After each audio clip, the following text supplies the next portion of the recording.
elections in Tamil Nadu are all centered around one person, the sitting Chief Minister Jayalalithaa. The AIDMK campaign is all set on projecting her as Tamil Nadu's best bet, its saving grace, the matriarch of Madras. While the DMK's campaign, on the other hand, is all set to demolish this very myth. So this week in Cover Story, we take a look at her story, the story of Jayalalithaa Jayaram.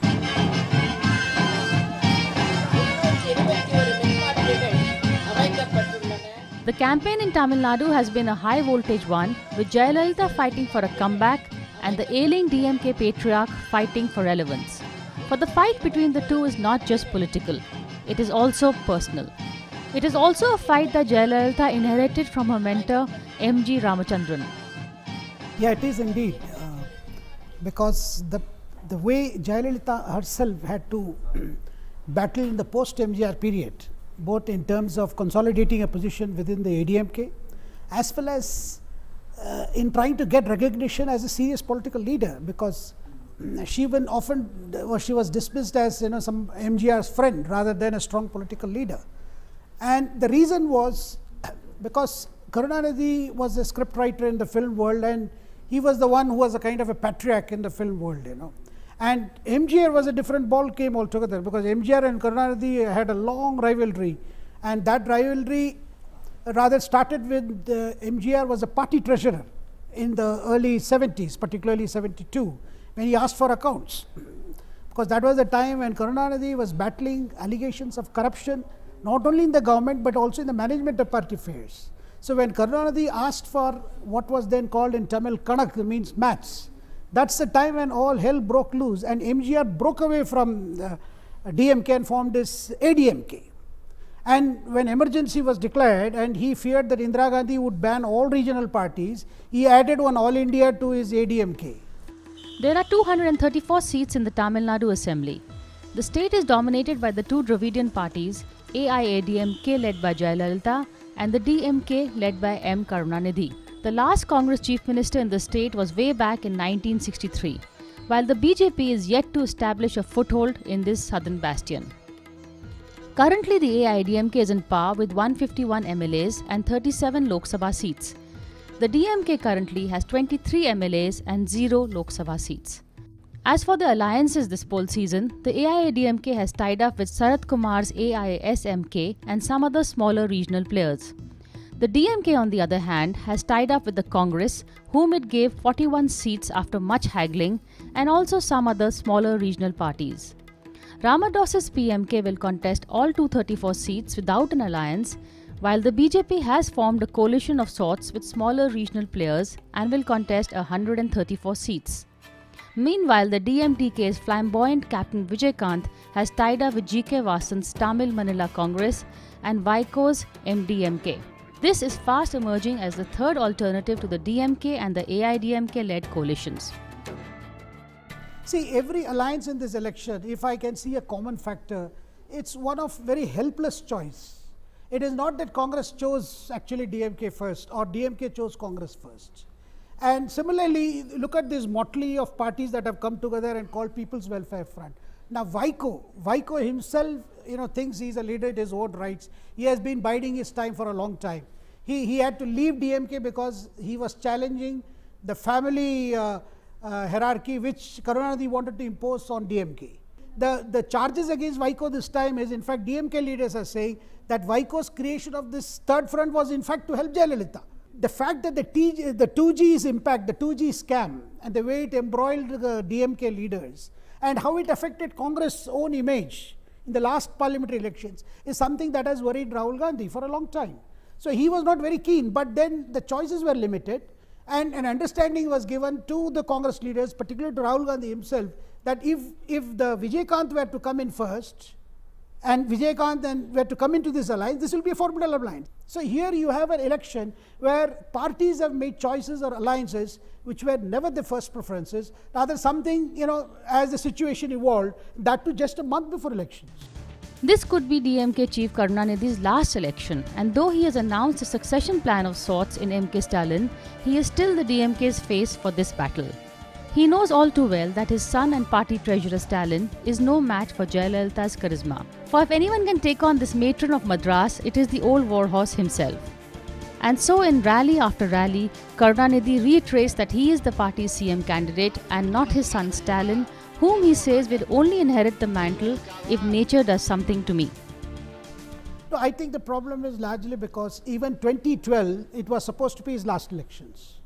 In fact, he went, in 2012, they went around saying that this will be DMK, Karunanidhi's, patriarch's, Kalaigner's last election. But when Karunanidhi, even the previous election, I am talking, when he became the chief minister, but he had to groom his son. So Stalin was made a deputy CM. So all till the, in the run up to say 2012 elections, the talk was finally he would, hand over and step down. But that did not happen. Obviously, because the problem that is being posed by his elder son, that is Aragiri. And Aragiri and Stalin are brothers of the same mother. I mean, they are siblings from the same mother. But in politics, they have never been able to adjust. However, Jayalalithaa herself has been battling rumours of ill health, perhaps spurred by her late entry on the campaign field this time round. Others shrug off these rumours and say that's her style. One thing for sure, Amma's style is very distinctive and certainly very regal. The AIDMK cadres have a special two-tier stage set up. The first tier is for her and the second for the candidates. No one is allowed to share the stage with the supreme leader. Well, she made an exception. I was there when she came campaigning for me in Madurai in 1998. I was told by the AIDMK that the rule is that when she comes on the stage, the candidate stands up with his hand folded and he will not sit, and no one else will be on the stage but for the candidate herself. I said, what rubbish. And so when I went to the stage, all the chairs except one were removed. And so I asked my party workers, the Janata Party workers, to bring me two chairs, one for myself, one for our state president, Ms. Jayalalithaa. And we both sat down. And she came on the stage, she looked at me, she didn't like Jayalalithaa because they knew each other from the past, but she greeted me and then went to speak, and she spoke very eloquently. And afterwards, all the party workers went to her and said that, what is this arrogance already? I mean, he's not even been elected and the man sits while you are standing and speaking. By the way, all the Chidambaram and Manishankar all used to do that, stand like this. While she was speaking. And she said, no, he is a national leader, so you can't expect the same thing of him. Chennai is after all the land of the freebies, and poll season has always been the season of giving. This one is no different, with an interesting addition. Keeping an eye on the woman voter, Jayalalithaa has also announced prohibition in the state if voted back to power. Seeing the enthusiastic response to the Amma Bonanza, the DMK has had little choice but to follow suit with its own bag of enticements, including the promise of prohibition. Let us take a look at the basket of freebies. The DMK manifesto, which was released with great fanfare by Karunanidhi and family, promises free internet for students, the Setu Samudran Canal project to be revived, minimum support price for paddy to be increased, a law to implement prohibition, Tamil will be introduced as the official language in central government offices, first generation graduates to get first preference for government jobs, uninterrupted electricity to be provided, education loan of college students to be written off, 20 kg free rice per month scheme, and cell phones at subsidized rates, among other things. And now here are the highlights of Jayalalitha's manifesto, which was the first to moot the idea of prohibition in the state. Apart from that, she also promises waiver of all farm loans, no FDI in retail, free laptops with internet for 10th and 12th standard students, 100 units of electricity free every 2 months, poor people to get Amma banking card to avail of government services, free cell phones for all ration card holders, government to reimburse all education loans, free Wi-Fi at public spaces, women to be trained in driving vehicles and subsidy provided to buy auto rickshaws, education loans of students who are still unemployed to be paid by the government. With as many as 6 million first-time voters, both manifestos have laid a great deal of stress on creating employment opportunities. There seems a view that employment rather than freebies is what the new age voter of Tamil Nadu is looking for. No, I think when you come to the talk of freebies, freebies is not something that has just been announced this election. It has been there. I can give a bit of background in the sense when MGR was the first chief minister in this country to announce the midday meal scheme. At that time, Indira Gandhi had criticized MGR, saying that this is a wasteful expenditure. But subsequently, when she herself realized that this scheme had taken off, and MGR had his own personal reasons, because given his very poor background and the way his mother struggled for 2 meals a day for him and his brother Chakrapani, that itself became a story, and that a story that inspired MGR to provide at least 1 square meal to the poor children. Of course, Jayalalithaa brought in, when she came, she was more innovative in terms of what the government would offer. Not just cows and goats and cattle heads. She also talked of few grams of gold for the Mangal Sutra. And this time again, she waited for all the manifestos to come out, and now she has come out with something novel, which even DMK didn't think of, because DMK talked of iPad.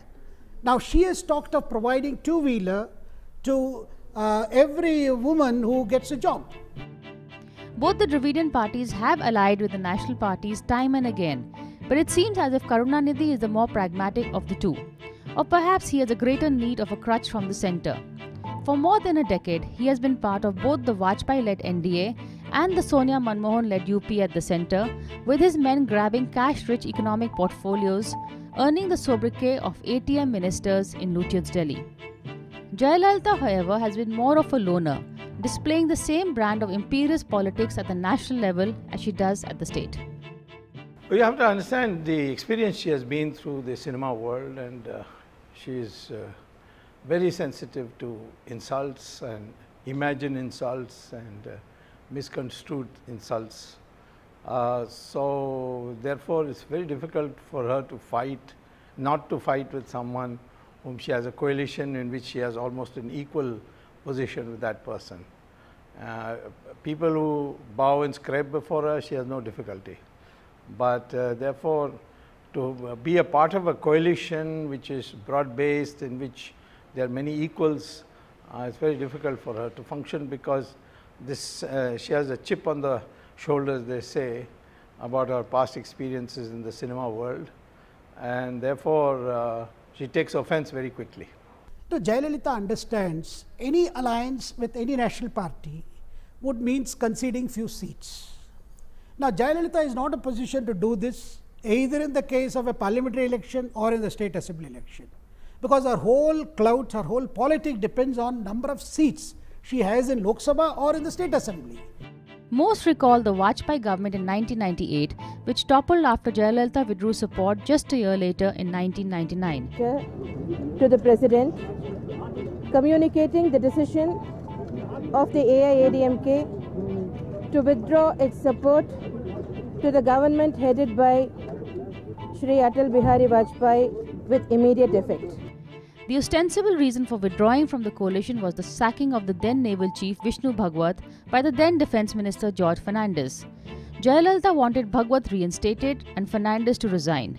But the real reason was that Vajpayee refused to dismiss the then DMK-led government in Tamil Nadu. And so Subramanian Samy, who was at that time close to Jayalalithaa and also nursed a grudge against Vajpayee for not making him a cabinet minister, organized the famous tea party with Congress chief Sonia Gandhi in Delhi's Ashoka Hotel and got the two ladies to work together against the Vajpayee-led government. Well, I think from day one she was wanting to pull down the government. The government got its collective majority of the coalition on around the 15th or 16th of March. And then she had a bill of, she was the largest constituent after the BJP. So she is very conscious of her rights. She came here, she gave a list, and one of the most, red rag before a bull sort of thing, she wanted me to be finance minister, and she even announced it in the press. Vajpayee then, what he did was, he was a clever man. So he said, yes, you give the letter to the president, and then I'll do whatever you say. But after getting the letter, he said, no, Swami, I'll never make anything. So that's how the fight started. Then she was first time she asked me, bring down this government, let's bring down this government, was I think 31st July of the same year. He came to power in March, and 31st, she said he should not unfurl the flag in Red Fort.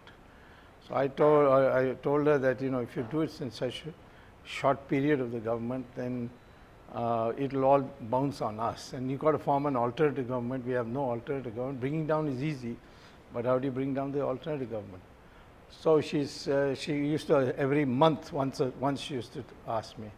Finally, in March, first week of 1999, she said, I've had enough. I've been scraping the bottom of the barrel. Her exact phrase was that. She's very good. I mean, she's convent educated, so all her phraseology is typically Anglo-Saxon.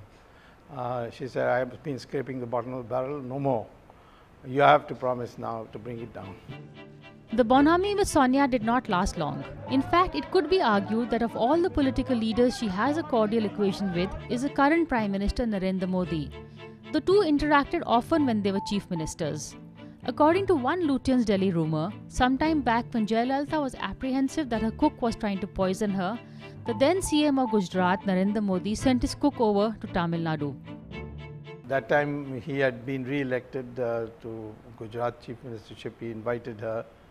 And when he went to Gujarat, from Gujarat to Chennai, he called on her at her residence. So there was a lot of personal bonding. But when it comes to politics, Jayalalithaa is very unemotional. She is very, of course, one may say selfish, but she is very calculating, and she knows what she wants. Jayalalithaa has also been battling the courts and in September 2014 served a jail term on a disproportionate assets case filed ironically by her on-again, off-again friend Subramaniam Swamy. It was a legal battle that lasted over 18 years when she was accused of amassing wealth amounting to over $10 million. In 1996 too, she served a month behind bars during a time when Karunanidhi was the chief minister. The charge then was that she had siphoned off property that belonged to the state-operated Tansi agency. However, she soon had a revenge with her old rival. In a scene straight from a Tamil potboiler, when she became chief minister, she had the state police rouse Karunanidhi from his sleep one early morning and arrest him publicly on charges of corruption. No, in this I have more sympathy for Jayalalithaa than Karunanidhi. Karunanidhi is a very crude, crass person. And she was a very sensitive girl. She was top of the class, and she was forced by her mother to go into cinema. And there she was brutalized. And these people were part of that, and she has not forgotten it. When I was in, I mean, mine is a cyclic friendship with her, sometimes very good and sometimes very bad. And those times when it's very good, she quite tells me of her experiences. They're quite horrible. And I personally know Karunanidhi is about the crudest of politicians I've come across. Jayalalithaa has always had a colourful and extravagant life. Tales of her extravaganza abound, especially one story which claims that during a raid on her premises, the police discovered more than 10,000 saris and 750 pairs of shoes. And then there is also the gala wedding that she hosted for her friend, colleague and confidant, Shashikala's nephew, which was held in Chennai in September 95 and viewed on large screens by over 150,000 people. The event holds 2 Guinness World Records, one for the most amount of guests at a wedding and the second for being the largest wedding banquet. A rough estimate of the marriage expenditure puts the figure at 100 crore rupees. However, routed in the election that followed after, she made a vow. She would no longer wear the silk sarees and heavy jewellery that so alienated her from the people. But Jayalalithaa has not always had it so easy. Her earlier life and struggle in no way mirror the pomp and splendour that is on display now. But more on her struggle for success after a short break.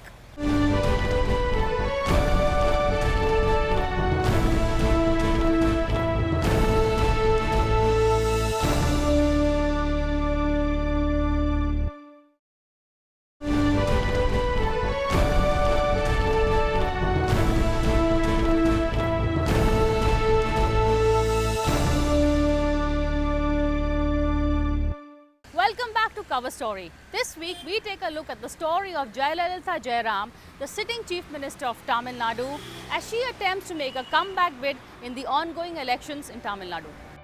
Jayalalithaa Jayaram may be Tamil Nadu's most famous face today, but interestingly she was not born there in Tamil Nadu but in neighbouring Mysore. And moreover, in a state known for its Dravidian politics, she is a Brahmin. However, Tamil politics is known for its theatrics, and Jayalalithaa, it seems, was born to own this stage. She was 2 years old in 1950 when her father died, and her mother went to Chennai to try her hand in the local cinema under the star name of Sandhya. Later, she was soon nudging little Jayalalithaa towards the stage, even while the young girl was studying at the Presentation Church Park Convent in the city. A brilliant student, Jayalalithaa won a government scholarship and a Gold State Award for topping the 10th standard across the state. Yeah, she was very fond of studies. She always had this grievance that she could have been a great scholar, a lawyer, great lawyer, and I think that's the main reason when those periods when I got along with her, it was basically her admiration for my scholarly background. And she would talk hours and hours, she would read books, she would read every book that I presented to her, or she presented to me, she would have read it and then given it to me. So I think that's a lifetime grievance of hers, that she should not have been pulled out of school.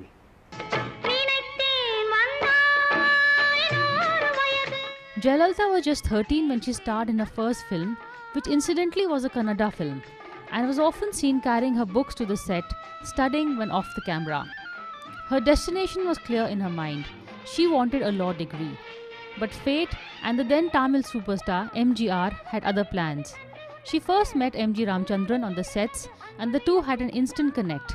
They made more than 20 films together. Jayalalithaa acknowledges MGR's role in mentoring her towards politics. MGR had split the DMK to become the state chief minister in 1977 and cajoled her to join his party, the AIDMK, as the propaganda secretary. Her swift rise and the patronage of a powerful mentor made her the envy of her party colleagues, who eventually created a rift between her and MGR. That's a typical Tamil drama. I don't want to get into it. MGR was also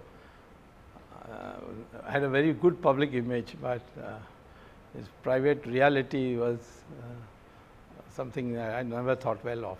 I knew him well. I knew MGR well, but